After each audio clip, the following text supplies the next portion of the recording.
Meus queridos ouvintes, minhas queridas ouvintes, sejam bem-vindos a este nosso encontro para a Lexio Divina, leitura orante da Bíblia.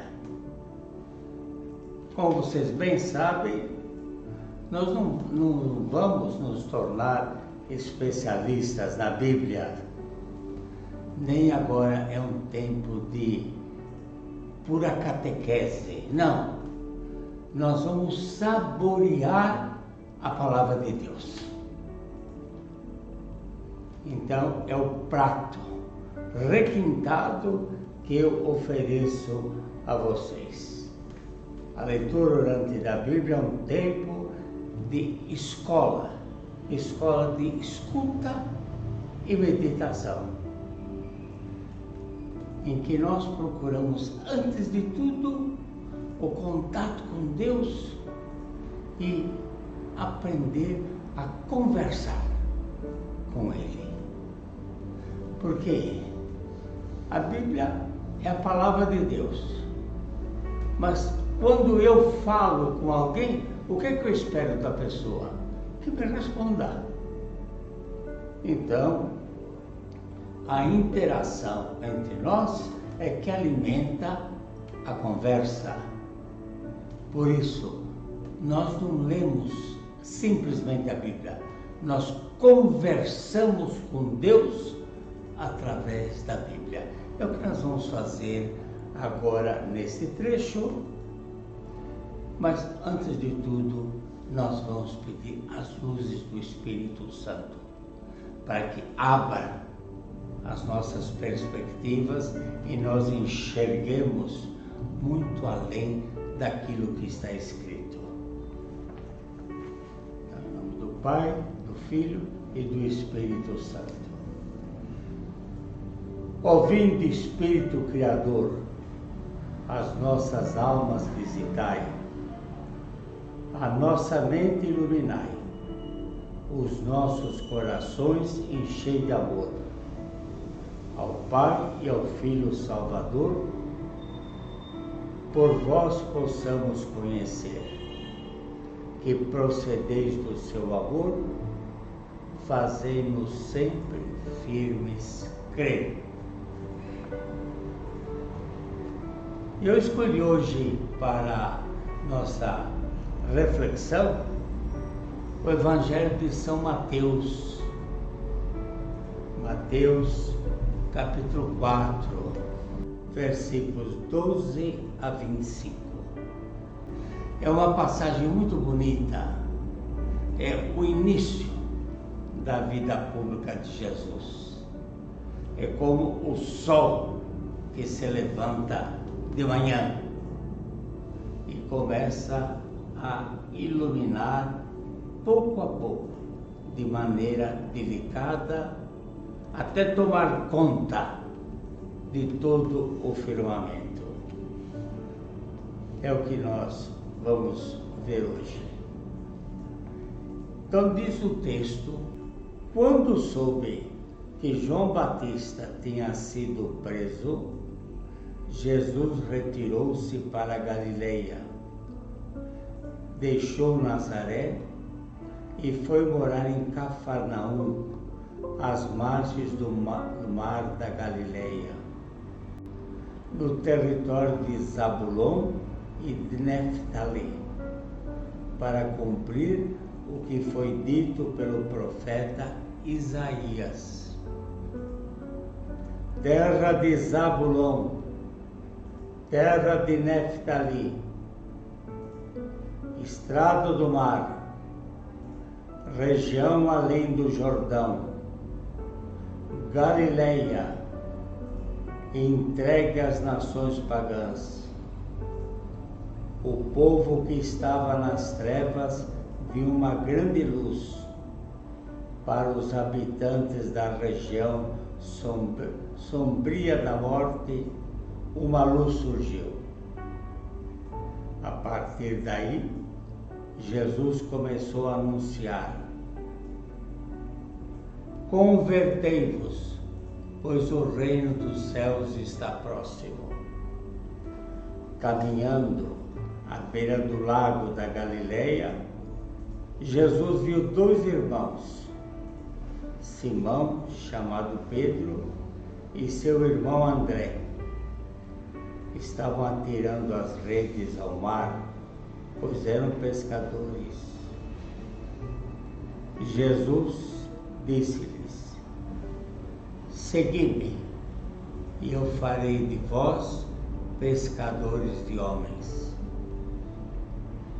Eles imediatamente deixaram as redes e seguiram a Jesus. Prosseguindo adiante, viu outros dois irmãos, Tiago, filho de Zebedeu, e seu irmão João. Estavam no barco com seu pai, Zebedeu, consertando as redes. Ele o chamou, deixando imediatamente o barco e o pai, eles o seguiram.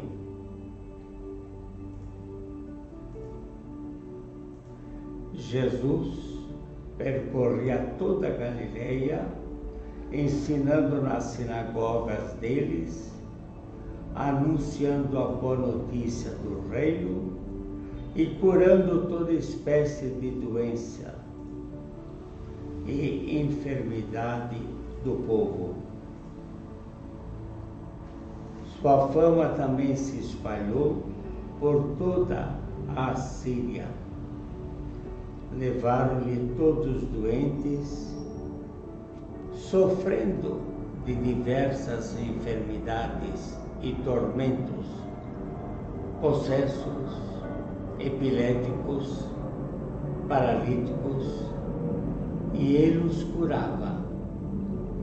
Grandes multidões o acompanhavam, vindas da Galileia, da Decápole, de Jerusalém, da Judeia e da região do outro lado do Rio Jordão.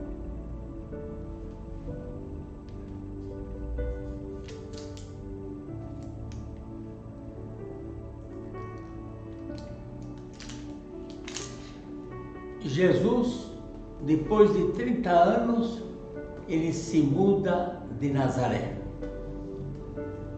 30 anos ele passou na vida oculta, em casa, com Maria, sua mãe, naquele pequeno círculo da aldeia de Nazaré. Agora ele desponta e não começa a vida pública em Nazaré, porque Nazaré não tinha condições. Nazaré era muito pequena, então é preciso um espaço maior para Jesus começar. E ele vai para a cidade vizinha, que é Cafarnaum. E aí ele tem o primeiro encontro com seus discípulos. São os primeiros 4 que ele chama. E a seguir nós vemos toda a atividade de Jesus: pregação e milagres.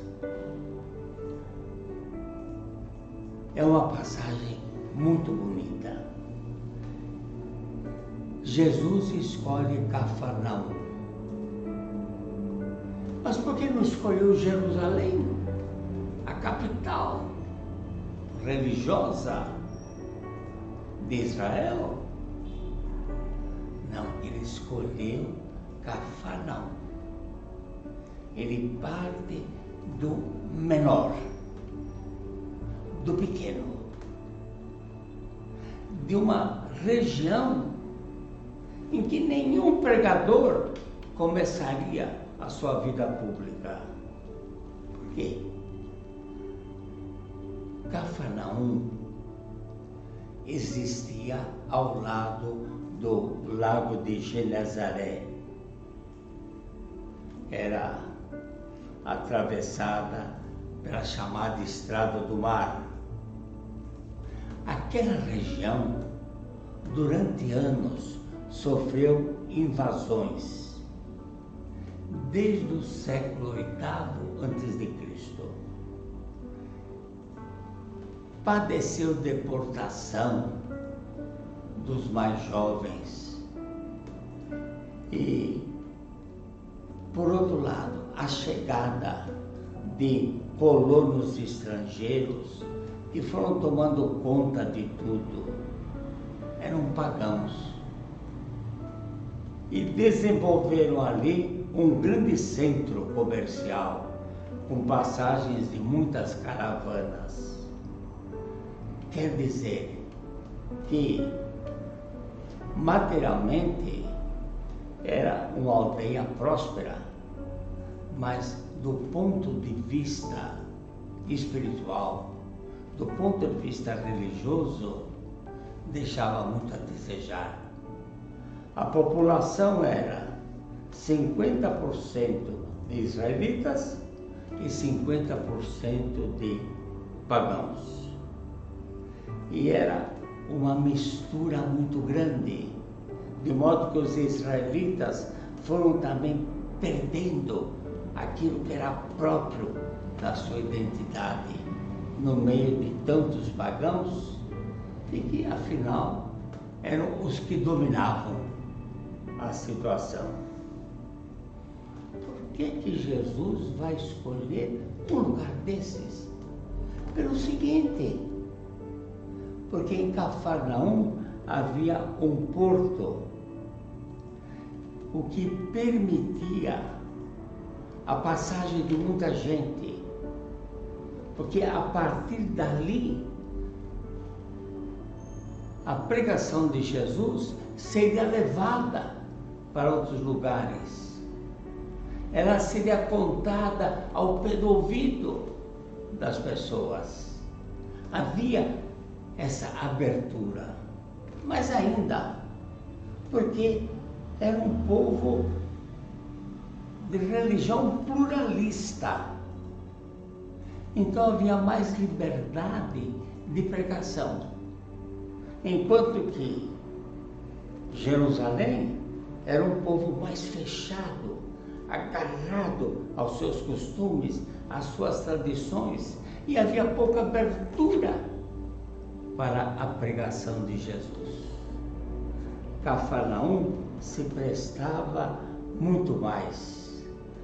Uma cidade multirreligiosa, era multiétnica, várias raças, e haveria um efeito multiplicador da difusão da doutrina de Jesus, do Evangelho.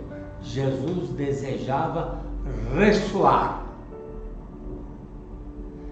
expandir-se. E ali Jesus se estabelece e começa a sua vida pública. Também a gente já vê aqui a semente daquilo que Jesus desejava, que a sua mensagem não era apenas para os judeus. A sua intenção era levar a sua mensagem para outros povos. Ele não queria fazer do cristianismo uma religião nacionalista, mas deveria ser uma religião ultranacionalista, acima de qualquer nação. Senão ela se perderia num gueto. Então ele se abre para os pagãos. A grande amplidão da intenção de Jesus. E aí vem citado Isaías. Vocês viram o trecho bonito de Isaías, em que Isaías também lamenta quando fala de Cafarnaum. Então diz: uma região entregue, invadida, permeada das nações pagãs, esmagada pelas nações pagãs. Então, os assírios aproveitavam muito daquela situação. Mas Isaías convida a confiança. Tenho esperança que a luz vai brilhar aí. Vai chegar uma situação nova. E aí ele já se refere, 600 anos antes de acontecer, hein? 600 anos, ele se refere já a Jesus, da sua tarefa, da sua missão, do seu trabalho. E ali em Cafarnaum há um povo trabalhador, lutador pela vida. Jesus se dirige à beira do lago. Quem ele encontra à beira do lago? Pescadores, claro. Serão seus primeiros discípulos. Então, ele encontra André e Pedro, que estavam atirando a rede ao mar. Um par de irmãos. Mais adiante vai encontrar outro par de irmãos, que era o Tiago e o João. E Jesus, então, chama os seus primeiros discípulos. E esses quatro formavam ali à beira do lago uma espécie de companhia.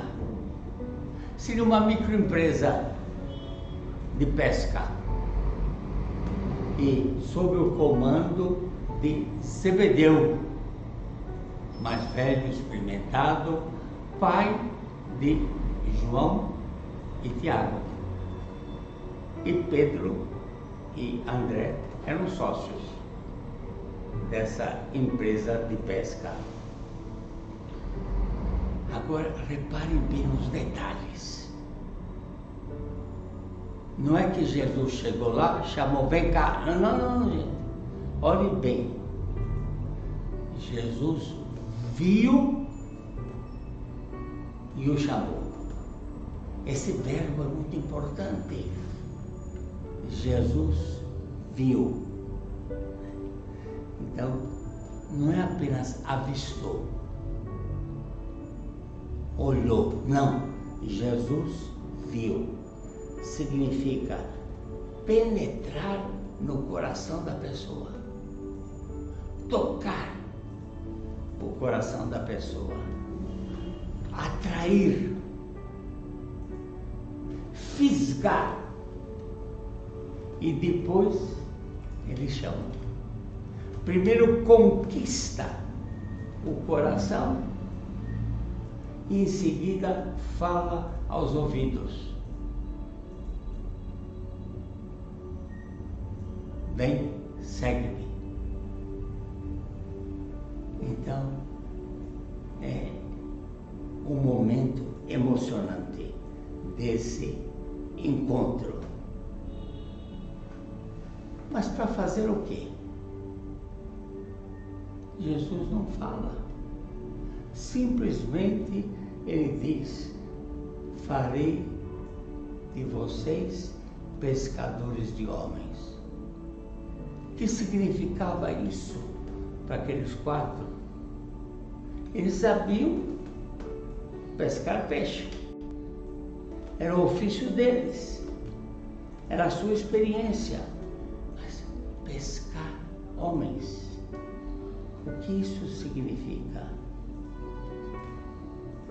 Jesus o chama para uma grande missão, mas utilizando o linguajar deles. pescar, que era a palavra corrente entre eles. Só que o significado era muito maior do que o exercício da profissão. Era pescar gente. E nós sabemos que o mar, para nós, é aquela extensão de água azul, bonita, aberta para a navegação, para o lazer. Mas para os israelitas não. Os israelitas consideravam o mar um grande perigo, a tal ponto que eles, na sua fantasia e imaginação, eles descreviam o mar como aquela extensão de água debaixo da qual moravam monstros.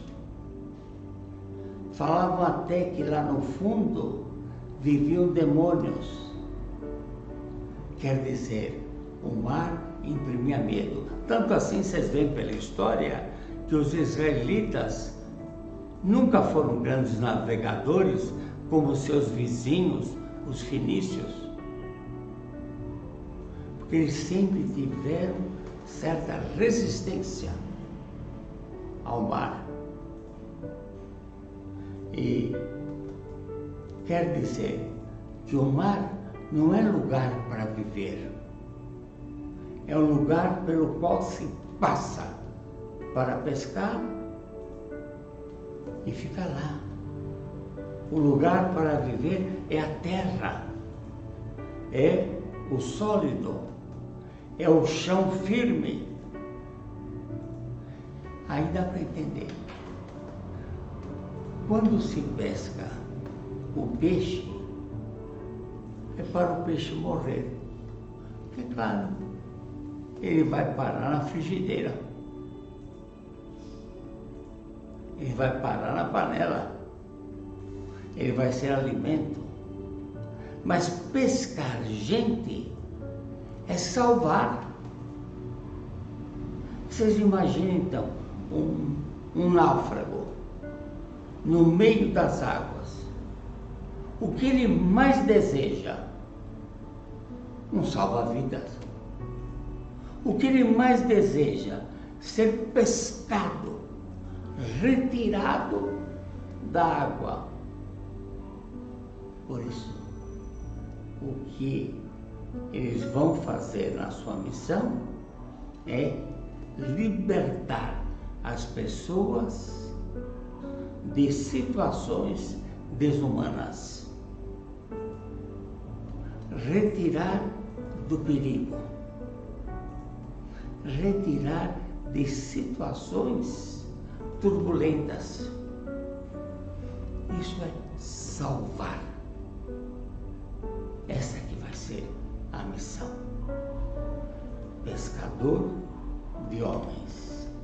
E essa chamada de Cristo, ela é bem pessoal. Ela se dirige a cada um. E na hora, ser chamado para quê? Simplesmente para ficar com Cristo. Estar na sua companhia. Estar junto com Ele. E se fala em seguir. Venham, sigam-me. Não significa estar ao lado, porque a palavra seguir quer dizer ir atrás, passar pela experiência de um aprendiz, tornar-se discípulo, aluno, estar disposto a percorrer novos caminhos, seguindo o Mestre. Seguir, pisar em cima das pegadas do Mestre, que vai à frente. Essa a profundidade da palavra seguir. E na prática é mais do que uma aprendizagem de doutrina. É estar disposto a ser treinado pelo Cristo. Então nós diríamos numa linguagem de hoje, o Cristo é o personal trainer, o treinador pessoal. Ele vai treinar aqueles discípulos a viverem a sua vida.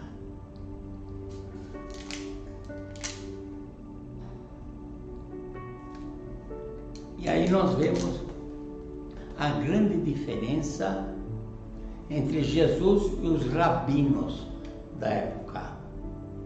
Os rabinos tinham as suas escolas, funcionavam em lugar fixo junto às muralhas da cidade. E os rabinos aceitavam os alunos que chegavam. Os alunos que escolhiam o rabino com quem queriam aprender a palavra de Deus. Por exemplo, vocês devem recordar que São Paulo falava que eu fui aluno, discípulo de Gamaliel. Gamaliel era um homem famoso, rabino, extremamente conhecido.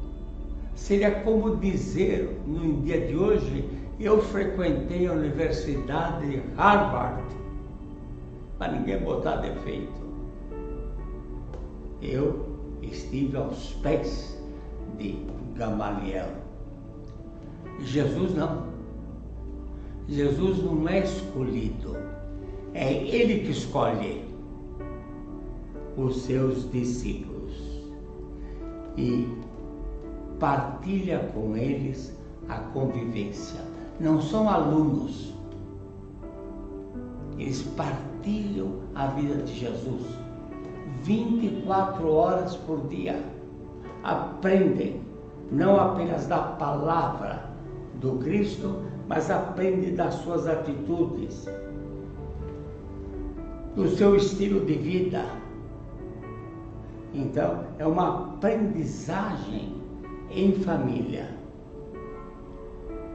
e não apenas uma teoria. Quer dizer que esses 4 entram numa escola de vida.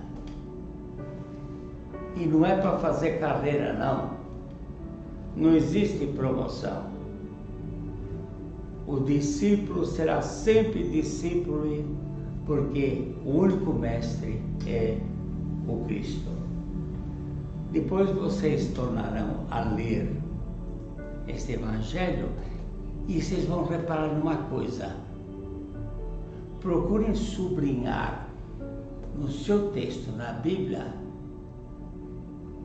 todos os verbos de movimento, todos os verbos que exprimem movimento, deslocamento. E vocês vão perceber que é um texto muito dinâmico, de um Cristo sempre em ação, um Cristo sempre em movimento. E Jesus, então, vai pregando o reino dos céus. O que é o reino dos céus? É a vida eterna? Não. É aqui. O reino dos céus é a mesma coisa que o reino de Deus. é com uma diferença.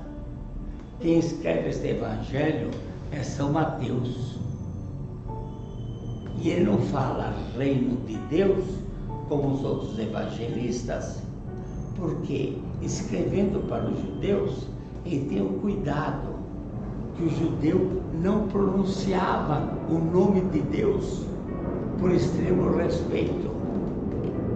Ele falava o Altíssimo, o Senhor. E aí, São Mateus vai ter o cuidado de não falar reino de Deus, reino dos céus, mas é um clima, uma situação em que Deus reina, que é propriedade de Deus, em que Deus é visto como Pai e as pessoas que pertencem ao reino olham-se como irmãos, onde se vive e se pratica o bem. Quer dizer, um novo tipo de sociedade que Jesus inaugura. É um novo mundo, uma nova perspectiva. Vocês vão me dizer, mas Frei, isso aí é o céu na terra. É, exatamente. É o céu começado aqui entre nós. Aqui, neste mundo. Na nossa família. No nosso trabalho. Na nossa vida. E ele então, Jesus, prega os primeiros conhecimentos do Evangelho. Esses primeiros conhecimentos para o cristão, nós chamamos em grego querigma. Querigma são as primeiras noções do Evangelho. Fala de Deus, que Deus é Pai, que Deus nos ama, que o amor está entre nós. Nós não seguimos normas, disciplina. Não, nós somos fraternidade. Nós somos irmãos e irmãs. E o nosso amor a Deus é retribuição do Deus que nos amou por primeiro. Nós aprendemos na catequese infantil, primeiro mandamento, amar a Deus sobre todas as coisas. Só que muitas vezes na catequese esquecem de dizer, Deus nos amou por primeiro. Então você vai retribuir a uma coisa que você está recebendo há muito tempo. Amor com amor se paga. É como o bebê. O bebê no colo da mãe é alguém que recebe, que suga a sua mãe. Então, recebe a amamentação, recebe os cuidados de higiene, recebe os cuidados médicos, recebe até a cantiga de ninar à noite para dormir. Mas na medida em que cresce, o bebê deixa de receber. Percebe, o menino, a menina, percebe que está sendo amado. Entra na escola do amor e passa a amar. Por isso, não precisa ficar colado à mãe o tempo todo, como o bebê, que acorda sozinho no berço, começa a chorar, quer colo, quer ficar colado à mãe. Não, agora não, já crescido, tanto faz. pode estar brincando lá no fundo do quintal, mas sabe que a sua mãe está presente, porque agora está presente dentro do coração. Pode estar brincando no playground do prédio e não está preocupado em ser olhado pela mãe, porque carrega a mãe já dentro de si. É a hora em que nós aprendemos a amar. E é isso que nós temos que aprender. Nós amamos a Deus porque somos, antes de tudo, amados por Deus. E Jesus prega o Evangelho, a boa notícia. Um mundo novo começou, completamente diferente desse mundo velho, arcaico, de competição, de rivalidade, em que pesa a força, a dominação. Não, é um outro mundo, é um mundo encantado de Deus. E Jesus vai adiante, começa a fazer milagres para mostrar: começou um novo mundo, uma nova sociedade. E o homem e a mulher vão ser libertados de tudo aquilo que desumaniza, que faz perder a consciência da sua divinidade, daquilo que ele é. E Jesus vai curando as pessoas dos seus males, dando uma nova esperança, dando uma nova vida e mostrando para que ele veio. Então, todos podem ver na prática que o amor se concretiza. O amor não é um puro sentimento, não. Quem ama, cuida. E é isso que o Cristo faz. Quem ama, cuida.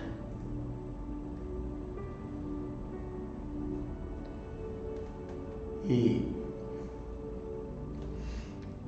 vamos agora aplicar rapidamente a nossa vida, este Evangelho.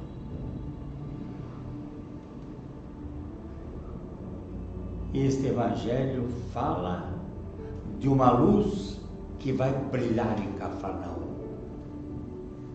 Cafarnaum, cidade há tantos anos invadida, sofrendo a violência, a exploração dos invasores, a mão de ferro em cima deles, o exílio dos mais jovens, a chegada dos estrangeiros que entram com o espírito colonial de dominação,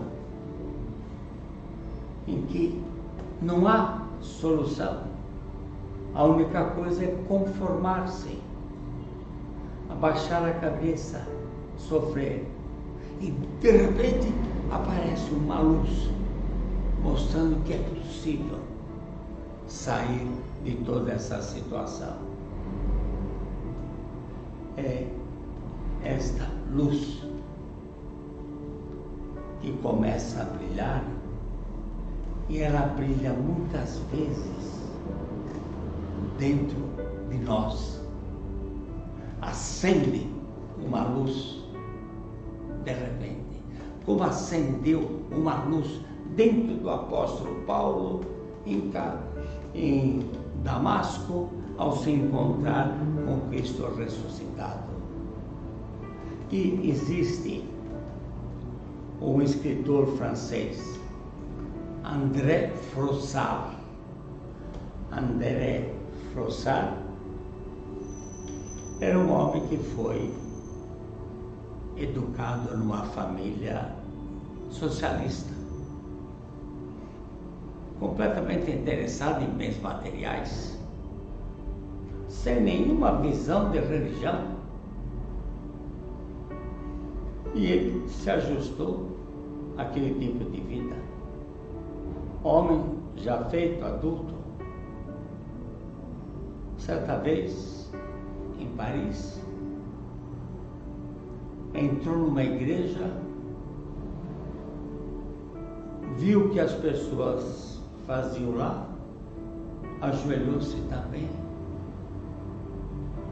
e de repente começou a rezar do jeito dele, a falar com Deus, o Deus a quem ele negava até a existência. Ele começou a falar com Deus, e ele conta que em 5 minutos que esteve na igreja, ao sair, a vida toda mudou. E ele escreve um livro relatando a sua experiência. Esse livro é Deus Existe, Eu o Encontrei. Eu repito o título do livro: Deus Existe, Eu o Encontrei. Se vocês puderem ler, vale a pena, porque vocês vão ver o despontar de alguém que ressuscita, de alguém que renasce, essa experiência de alguém que se encontra com o reino de Deus. Então, a luz é um dom que vem nos iluminar.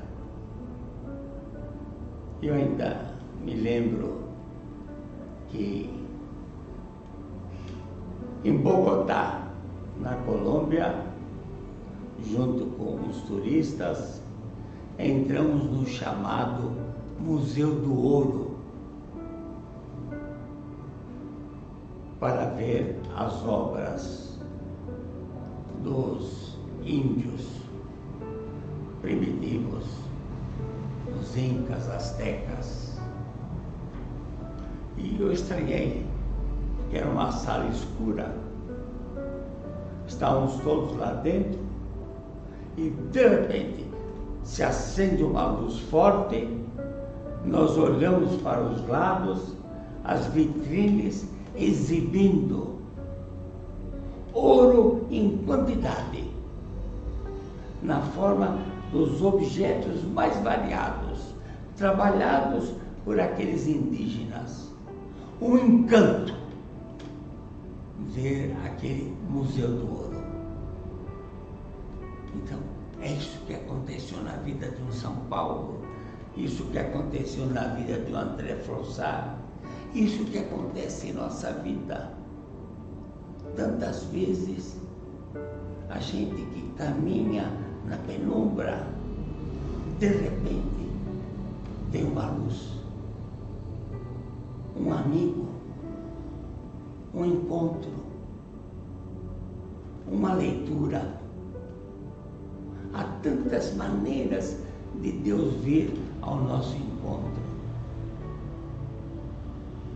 Então, é aquela hora que a gente se sente pescado. É Deus com a sua vara e o anzol nos tirando do mar turbulento. E nós acabamos enxergando aquilo que não víamos. É como se a gente fizesse uma operação de catarata. De repente, abrimos os olhos, mas eu vivi aqui, mas há tantos anos que eu conheço, eu nunca percebi que este piso era de tal cor. A grande surpresa de Deus. Por isso, nós só temos que deixar nos pescar por Deus. E vamos agradecer a Deus com a oração final. Eu escolhi o Salmo 26.